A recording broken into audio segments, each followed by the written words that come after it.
कैसे हैं आप सब। हमारे यूट्यूब चैनल में आप सबका स्वागत है। जैसे कि मॉडर्न हिस्ट्री चल रहा है और मॉडर्न हिस्ट्री में कल हम लोग ने पढ़ा था जो 1857 का धार्मिक कारण था उसके बारे में। आज हम लोग न्यू स्टार्ट करेंगे प्रशासनिक कारण। इसको हम लोग बहुत अच्छे से पढ़ रहे हैं और बहुत अच्छे से एक एक टॉपिक को डिस्क्रिप्टिव वे में देखते जा रहे हैं। इससे क्या होगा कि हमारे आने वाले एग्जाम्स में इस टॉपिक से कोई भी क्वेश्चन आएगा तो आप लोग आसानी से डील कर पाओगे उस क्वेश्चन को और आसानी से सॉल्व कर पाओगे। तो चलिए हम लोग प्रशासनिक कारण देखते हैं। और अगर वीडियो अच्छा लगे तो प्लीज़ चैनल को सब्सक्राइब कर लीजिएगा, वीडियो को लाइक कर दीजिएगा और अपने फ्रेंड्स के यहाँ शेयर कर दीजिएगा। ब्रिटिशों की विविध त्रुटिपूर्ण नीतियों के कारण भारत में प्रचलित संस्थाओं एवं परंपराओं का समापन होता जा रहा था। प्रशासन जनता से पृथक हो रहा था। ब्रिटिशों ने भेदभावपूर्ण नीति अपनाते हुए भारतीयों को प्रशासनिक सेवाओं में सम्मिलित नहीं होने दिया था। लॉर्ड कॉर्नवालिस भारतीयों को उच्च सेवाओं के अयोग्य मानता था। ठीक है, मतलब ब्रिटिश से बस उच्च सेवा के योग्य हैं, भारतीय जो हैं वो बस युद्ध में जाने के योग्य हैं और उनका जान बहुत सस्ता है, वो अपने जान देने के योग्य हैं, ऐसा ब्रिटिशर मानते थे। और भारतीयों को उच्च पोस्ट पे जाने नहीं देते थे। वो अपने गिने चुने सिपाहियों को प्रशासनिक पदों पे, उच्च पदों पे या फिर अपने जो वो अपने हिसाब से वो क्या करते थे, उच्च अधिकारियों का पोस्टिंग करते थे। पहले भारतीयों को बहुत सारे एग्ज़ाम देने का हक नहीं था। वो बस इतना कर सकते थे कि ब्रिटिशर की गुलामी कर सकते थे इनडायरेक्टली वे में। ठीक है, वो अलग की बात है कि गुलामी के बदले उनको जो भी मिलता था उससे वो अपना गुजर बसर करते थे। ठीक है, प्रशासन जनता के पृथक हो रहा था। ब्रिटिशों ने भेदभावपूर्ण नीति अपनाते हुए भारतीयों को प्रशासनिक सेवाओं में सम्मिलित नहीं होने दिया। लॉर्ड कॉर्नवालिस भारतीयों को उच्च सेवाओं के अयोग्य मानता था तथा उसने उच्च पदों पर भारतीयों को हटा के ब्रिटिशों को नियुक्त कर दिया। ब्रिटिश न्याय के क्षेत्र में स्वयं को भारतीय से उच्च और श्रेष्ठ मानते थे। भारतीय जज किसी ब्रिटिश के विरुद्ध मुकदमे की सुनवाई नहीं कर सकते थे। तो ऐसी अदालतों का क्या फ़ायदा जहाँ पे भारतीय अपनी बात को रखे और वहाँ कोई सुनवाई न हो। तो ऐसी अदालतों का कोई बेनिफिट नहीं ना है कि जब आप जानते ही हो कि फैसला किसके पक्ष में आना है तो वहाँ तक जाके कोई फ़ायदा होने वाला नहीं है। तो इसीलिए चुपचाप भारतीय सहते तो थे पर मन में एक द्वेष की भावना थी और एक आंदोलन करने के प्रति मन में एक जागृति थी कि हम लोग इस चीज़ से कब स्वतंत्र होंगे। आप लोग इस चीज़ को इमेजिन कर सकते हो, आप लोग अपने लाइफ पे रख के इस चीज़ को सोच सकते हो, क्योंकि हिस्ट्री या किसी भी सब्जेक्ट को अपने लाइफ से रिलेट नहीं कीजिएगा तब तक वो सब्जेक्ट अच्छे से आपके पकड़ में नहीं आएगा। रट के कोई भी आगे नहीं जा सकता है। ठीक है, भारत में ब्रिटिशों की सत्ता स्थापित होने के पश्चात भारत को एक शक्तिशाली ब्रिटिश अधिकारी वर्ग का उदय हुआ। यह वर्ग भारतीयों से घृणा करता था एवं उससे मिलना पसंद नहीं करता था। ब्रिटिशों की इस नीति से भारतीय क्रुद्ध हो गए और उन्हें असंतोष की ज्वाला धधकने लगी और इसी तरह 1857 की क्रांति में प्रशासनिक कारण ने अपना महत्वपूर्ण योगदान दिया। अब चलिए हम लोग सैनिक कारण को भी देख लेते हैं। भारतीय सैनिक अनेक कारणों से ब्रिटिशों ने रुष्ट थे। भारतीय सैनिक अनेक कारणों से ब्रिटिशों से रुष्ट थे। वेतन भत्ते, पदोन्नति आदि के संबंध में उनके साथ पक्षतापूर्ण व्यवहार किया जाता था। एक साधारण सैनिक का वेतन 7 से 8 रुपये मासिक होता था, जिसमें खाने तथा वर्दी का पैसा देने के बाद उनके पास 1 से 1.5 रुपया बचता था। भारतीयों के साथ ब्रिटिशों की तुलना में पक्षपात किया जाता था। जैसे भारतीय सूबेदार का वेतन 35 रुपये मासिक था जबकि ब्रिटिश सूबेदार का वेतन 195 रुपये मासिक था। सोच लीजिए कितना अंतर है, जहाँ 35 रुपये और जहाँ ब्रिटिशों का जो वेतन था वो 195 रुपये मासिक था। ठीक है, भारतीयों को सेना में उच्च पदों पर नियुक्ति नहीं की जाती थी। मतलब सेना में उच्च पदों पर नियुक्ति की योग्य से ब्रिटिशर्स ही होते थे, भारतीय योग्य ही नहीं होते थे, उनका ऐसा मानना था। नहीं तो भारतीयों को अगर वहाँ तक पहुँचने का, और अभी भी भारतीय बहुत आगे हैं। अभी आप उस टाइम का कंपेयर अभी से कर सकते हैं। अभी भारतीय हर हर चीज़ में आगे हैं और भारतीय हमेशा आगे रहते भी हैं। तो उस टाइम ऐसा उन लोग का मानना था, मतलब उन लोगों को किसी भी तरह से भारतीयों पे राज करना था। Doctor R.C. मजमूदार ने भारतीय सैनिक के रोज के 3 कारण बताए हैं। बंगाल की सेना में अवध के अनेक सैनिक थे, मतलब आधा जो थे लगभग सेना जो में अवध के ही सैनिक थे बंगाल की सेना में, ठीक है। अतः जब 1856 ईस्वी में अवध को ब्रिटिश साम्राज्य में मिला लिया गया था तो उसमें असंतोष उत्पन्न हुआ था। ब्रिटिशों ने सिख सैनिक के बाल कटवाने का आदेश दिया था, जबकि सिख मेरे को जहाँ तक पता है कि सिख जो होते हैं वो बचपन से अपने बालों को नहीं कटवाते हैं और पगड़ी बांध के रहते हैं। ये उनके एक तरह से बहुत वो खुशी रहते हैं और उनके धार्मिक कारणों में से एक है। और ये सारे धर्म जो हैं अभी के धर्म हैं उनकी बहुत ज़्यादा इज्जत करते हैं और इस बात की बहुत ज़्यादा इज्जत करते हैं। पर उस टाइम में क्या हुआ कि सोचिए कितना मतलब ड्रास्टिक टाइप का मूवमेंट होगा जब सिखों को अपने बाल काटने को बोला जा रहा होगा, जबकि आज तक उनके पूर्वजों ने पूर्वज जो है ऐसा करते आए हैं और उनको भी यही सिखाया गया है। तो बाल काटने का आदेश दिया, ऐसा न करने वाले को सेना से बाहर निकाल दिया। बताइए कितना ड्रास्टिक मूवमेंट होगा। ब्रिटिश सरकार द्वारा ईसाई धर्म का प्रचार करने से भी भारतीय रुष्ट थे, मतलब अपने धर्म को छोड़ो और ईसाई धर्म को अपना लो। जिस धर्म को हमारे पूर्वज मानते आए हैं, हमारी पीढ़ियां मानते आई हैं, उस धर्म को छोड़ दो और एक नए धर्म को अपना लो। उस धर्म के बारे में ज़्यादा कुछ जानते भी नहीं हो, जैसा कि ब्रिटिशर बताते हैं उस मुताबिक से चलते रहो। ऐसा करोगे तो ब्रिटिशर खुश होंगे। तो ये सब चीज़ जो थे वो सैनिक असंतोष और धार्मिक कारण बने इस 1857 के विद्रोह को होने का। अब चलिए तत्कालिक कारण देख लेते हैं। 1857 ईस्वी तक भारत में विद्रोह का वातावरण पूरी तरह तैयार हो चुका था और अब बारूद के ढेर में आग लगाने वाली केवल एक चिंगारी की आवश्यकता थी।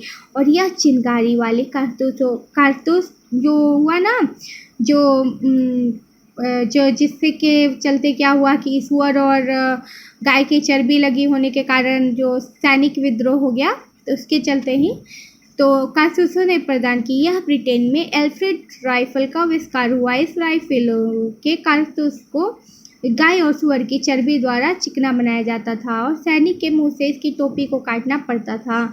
इसके बाद ही ये कारतूस राइफलों में डाले जाते थे। इस चर्बी में लगे कारतूस ने विद्रोह को भड़का दिया, ठीक है।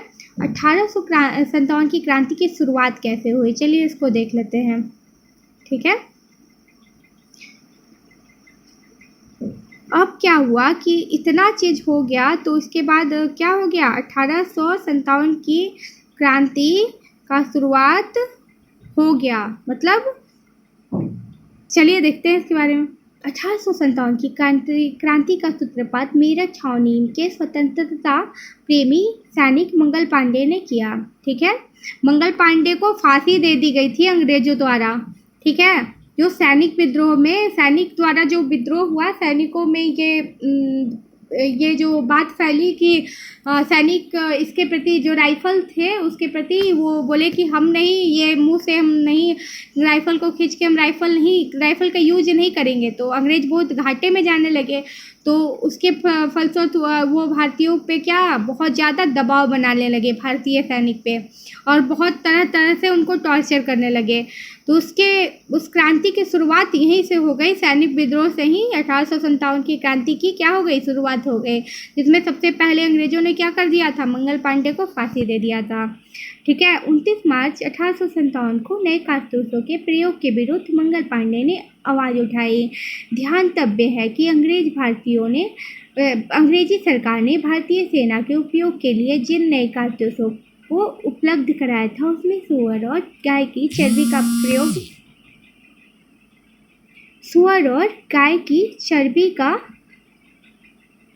प्रयोग हुआ था, ठीक है।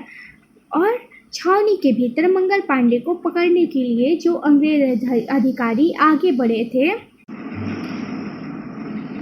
जो भी अंग्रेज अधिकारी जो थे वो आगे बढ़े थे, उसे क्या हो गया, मौत के घाट उतार दिया। 8 अप्रैल 1857 ईस्वी को मंगल पांडे को फांसी की सजा दी गई। उसे दी गई फांसी की सजा को की खबर को सुनकर संपूर्ण देश में क्रांति का माहौल स्थापित हो गया।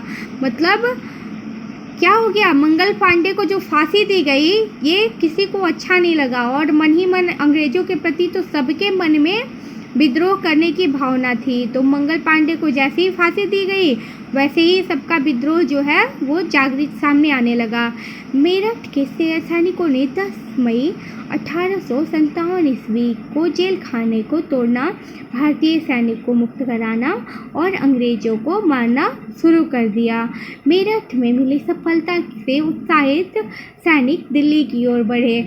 सोच लीजिए, कहीं भी एक चींटी क्या करती है कि एक बड़ा सा चीनी उठाती है तो पहले उससे नहीं उठता होगा पहली बार में, फिर भी वो बार बार कोशिश करती है, वो चीनी का दाना उठा लेती है, तो बाकी जो पीछे चींटी सब रहती है ना, तो फिर वो सब भी उसको देख देख के वो सब भी कोशिश करना स्टार्ट कर देती है। और इसका परिणाम ये होता है कि चीनी की एक बहुत बड़ी मात्रा में चीनी क्या होता है, वो चींटी अपने उठा के बिल में लेके चली जाती है। तो ये सब चीज़ हुआ जो एक आदमी करता है ना, आपके अगर पड़ोसी सक्सेस करेंगे तो आपको भी अंदर से लगेगा कि नहीं, मेरे को पढ़ना चाहिए और मैं भी ये कर सकता हूँ, मैं क्यों कम रहूँ, मैं कम क्यों हूँ, मेरा भी दिमाग उतना ही है। तो इससे क्या हुआ कि मेरठ में जब सफलता मिल गई तो सैनिकों में उत्साह की भावना की जागृति हुई।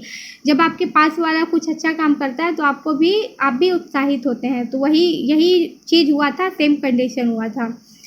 तो क्या हुआ, वो दिल्ली की तरफ बढ़े। दिल्ली आकर क्रांतिकारी सैनिकों ने कर्नल रिप्ले की हत्या कर दी और दिल्ली पर ये सब चीज़ कुछ पॉइंट्स है जो आप लोग नोट करते जाइएगा। जैसे कर्नल रिप्ले की हत्या कहाँ के सैनिकों ने की, मेरठ के सैनिकों ने दिल्ली आकर सबसे पहले, क्रांतिकारी सैनिकों ने दिल्ली आकर सबसे पहले कर्नल रिप्ले की हत्या कर दी और दिल्ली पर अपना अधिकार जमा लिया। इसी समय अलीगढ़, इटावा, आजमगढ़, गोरखपुर, बुलंदशहर आदि में भी स्वतंत्रता के विद्रोह को किया जा चुका था। विद्रोह के प्रमुख केंद्र और प्रमुख नेता के बारे में एक बार हम लोग देख लेते हैं। दिल्ली में जनरल बख्त खान, कानपुर में नाना साहब, लखनऊ में जो इसको जो ये विद्रोह को करने वाला जो भारतीय नायक थे वो कानपुर में कौन थे, नाना साहब थे, जिनको अपने नाना साहब को क्या नहीं मिला था, जागीर नहीं मिला था, अपने खानदान का उनको संपत्ति का वारिस नहीं बनाया गया था। लखनऊ में बेगम हजरत महल, बरेली में खान बहादुर, बिहार में कुंवर सिंह, फैज़ाबाद में मौलवी अहमद उल्ला और झांसी में रानी लक्ष्मीबाई, जो कि बहुत ही अपने लेडीज़ होते हुए उस टाइम में लेडीज़ों को बहुत दबा के रखा जाता था, पर वो एक तरह से मर्दानी मतलब वो अपने आप को ये प्रूव कभी नहीं होने दी कि वो एक लेडीज़ है और वो दब के रहेंगी। वो बहुत खुल के सामना की अंग्रेज़ों का, खुल के वो बहुत ही साहस से सामना की थी, पर लास्टली उनको सर ह्यूरोज ने उनको मार दिया था और उनका जो भी रियासत था वो अपने अंडर में ले लिया था। इलाहाबाद में लियाकत अली, ग्वालियर में तात्या टोपे, गोरखपुर में गजाधर सिंह। विद्रोह के समय में प्रमुख जनरल गवर्नर कौन थे, ठीक देख लीजिए अच्छे से। दिल्ली में लेफ्टिनेंट विलोवी, निकोलस और हडसन, कानपुर में सर ह्यू व्हीलर, क्वालिन और कैंपवेल, लखनऊ में Henry Lawrence, Henry Havelock, James Outram, sir Colin Campbell, Jhansi में सर ह्यूरोज जो झांसी की रानी को मार दिए थे। बनारस में कर्नल जेम्स नेल थे। ठीक है, क्रांति का दमन कैसे कैसे हुआ, चलिए अब तो ये क्रांति का बहुत बड़ा ये कारण हो गया और क्रांति ये लोग बहुत मेहनत किए थे और ये लोग को अपनी जान तक से न्यौछावर करनी पड़ी थी, पर कुछ कारण थे उसके चलते क्या हो गया, क्रांति ठंडी पड़ गई और उसका दमन हो गया। ये बहुत बड़ी असफलता थी, पर ये बहुत बड़ी सफलता थी और बहुत एक जुनून भरी सफलता थी। उसके चलते ही हम लोग को एक तरह से क्या हुआ, आज़ादी की प्राप्ति हम लोग उसी टाइम से पहले ये अंग्रेज़ों को एक चेतावनी मिल चुकी थी कि भारतीय कमज़ोर नहीं है। ठीक है, पर ये बहुत ये प्रॉब्लम हो गया कि सब कोई अपने अपने अपना अपना देख रहा था, मतलब अपने सेल्फ के लिए लड़ रहा था, अपने अधिकार के लिए लड़ रहा था। वो स्वतंत्रता प्राप्ति के लिए एक चीज़ के लिए सारे लोग नहीं लड़ रहे थे। सब कोई अपने सेल्फ का देख रहा था कि मेरे को किस चीज़ में फ़ायदा है और मेरा ये काम नहीं हुआ, इसलिए वो लड़ रहे थे। ऐसा नहीं कि सारे लोग अगर उस टाइम में मिल के लड़ते ना स्वतंत्रता प्राप्ति के लिए, सबका एक उद्देश्य होता, सब कोई का अलग अलग उद्देश्य नहीं होता। ऐसे तो सारे लोग अपने अपने अलग अलग उद्देश्य से लड़ रहे थे, पर सबका अगर एक उद्देश्य रहता तो ये क्रांति क्या होती, ये क्रांति सक्सेसफुल हो जाती। चलिए क्रांति का दमन कहाँ कहाँ हुआ, चलिए देख लेते हैं। क्रांति के राष्ट्रव्यापी स्वरूप और भारतीयों में अंग्रेजी सरकार के प्रति बढ़ती आक्रोश, सरकार ने निर्ममतापूर्ण दमन की नीति अपनाई। तत्कालीन जो वायसराय थे लॉर्ड कैनिंग ने बाहर से अंग्रेजी सेनाएं मंगाई। सोच लीजिए, भारतीयों से लड़ने के लिए बाहर से क्या किए, अंग्रेजी सेनाएं मंगाए। कौन, लॉर्ड कैनिंग, वायसराय उस टाइम थे। जनरल नील के नेतृत्व वाली सेना ने बनारस और इलाहाबाद की क्रांति को जिस प्रकार से कुचला वह पूर्णतः अमानवीय था। अब ये ब्रिटिशर नहीं समझ रहे थे कि किसको कैसे मारना है, किसको किस तरह से, उसको जो भी मिल जा रहा था, जो भी उसको पता चल जा रहा था कि यहाँ पे क्रांतिकारी हैं, उनको बहुत बुरी तरह से पकड़ के घसीटते हुए वो जेल में बंद कर दे रहे थे। बहुत सारे लोग को फांसी चढ़ा दे रहे थे। जैसे उन्होंने स्टार्टिंग में ही अपने सैनिक को ही मार दिया था, मंगल सिंह को, तो इसके चलते वो क्रांतिकारी की आग और भड़क गई थी। तो ये सब चीज़ वो बहुत निर्ममता से कर रहे थे, ठीक है। निर्दोषों को भी फांसी की सज़ा दे रहे थे, ठीक है। दिल्ली में बहादुर शाह को गिरफ्तार करके नरसंहार शुरू कर दिया गया। बहादुर शाह को गिरफ्तार करके क्या करने लगे, नरसंहार शुरू कर दिए। फुलंबर, अम्बाला आदि में निर्ममता के साथ लोगों की हत्या करवाई। सैनिक नियम को उल्लंघन कर सैनिक कैदी सिपाहियों में से अनेकों को तोप के मुंह पे लगा के उड़ा दिया गया। सोच लीजिए, तोप के मुंह पे बांध के और उड़ा दिया गया। तो कितनी निर्ममता से वो व्यक्ति के चिथड़े उड़ जा रहे होंगे जिसको ऐसा किया गया होगा। तो कितनी निर्ममता से वो लोग मार रहे थे, एक तरह से दहशत का माहौल पैदा कर रहे थे कि हमसे अगर पंगा लोगे तो ऐसे ही हम करेंगे, किसी को फांसी चढ़ा देंगे, किसी को बेघर कर देंगे। तो ये सब किसी आदमी को तोप के मुंह पे रख के अगर उड़ा दिया जाता होगा तो उसके जो शरीर की जो टुकड़ों में बच जाता होगा, और अगर उसके जो फैमिली मेम्बर्स होंगे या फिर आस पड़ोस के लोग जो देखते होंगे, उनके मन में क्या पैदा होता होगा, दहशत पैदा होता होगा। तो अंग्रेज ये सब काम जो है अपने दहशत को बरकरार रखने के लिए ही कर रहे थे। तो पंजाब में सिपाहियों को घेरकर जिंदा जला दिया गया। सोच लीजिए कितना निर्ममता से उनका हत्या कर दिया गया। अंग्रेजों ने केवल अपनी सैन्य शक्ति के सहारे ही क्रांति का दमन नहीं किया, बल्कि उन्होंने प्रलोभन देकर बहादुर शाह को गिरफ्तार कर लिया और उनके पुत्रों की हत्या करा दी। सिखों और मद्रासियों सैनिकों को अपने पक्ष में कर लिया। वस्तुतः क्रांति, कुछ लोग तो डर के भी उनके पक्ष में चले जा रहे थे कि आखिर कुछ ऑप्शन नहीं है, ये लोग बाहर से सैनिक बुला ही लिए हैं और हम लोग के बहुत सारे लोग उन लोग के कस्टडी में हैं, इसलिए हम लोग को अभी चुप ही हो जाने में भलाई है। तो इसलिए कुछ लोग बहुत ज़्यादा डर भी जा रहे थे। वस्तुतः क्रांति के दमन में सिख रेजिमेंट ने यदि अंग्रेजी सरकार की सहायता नहीं की होती तो अंग्रेजी सरकार के लिए क्रांतिकारियों को रोक पाना टेढ़ी खीर साबित होता। ये हमेशा क्वेश्चन में पूछता है बीपीएससी वगैरह में, या फिर पीसीएस के एग्जाम में पूछा हुआ क्वेश्चन, इस पे से क्वेश्चन आता है। वैसे हम इस टॉपिक से क्वेश्चन आप लोग को प्रोवाइड करा देंगे और डिस्कस करा देंगे, पर ये सब चीज़ आप लोग ध्यान देते रहिए। अगर ये पूरा आप लोग अच्छे से वीडियो देख लेंगे, पढ़ लेंगे, तो आप लोग को कहीं और से वीडियो देखने की ज़रूरत नहीं है और आप लोग का क्लियर हो जाएगा, ठीक है। क्रांति के दमन में अंग्रेजों को इसलिए भी सहायता मिली कि विभिन्न क्षेत्रों में अलग अलग समय में क्रांति ने जोर पकड़ा था, ठीक है। एक समय में क्रांति हुई रहती तो ये स्वतंत्रता का कारण बनती है क्रांति, पर दिक्कत ये हुआ कि अलग अलग समय में स्टार्ट हुआ और सबका उद्देश्य अलग अलग था, ठीक है। अगर वीडियो अच्छा लगा होगा तो चैनल को सब्सक्राइब कर लीजिएगा, वीडियो को लाइक कर दीजिएगा और अपने फ्रेंड्स के साथ शेयर कर दीजिएगा। Thanks for watching.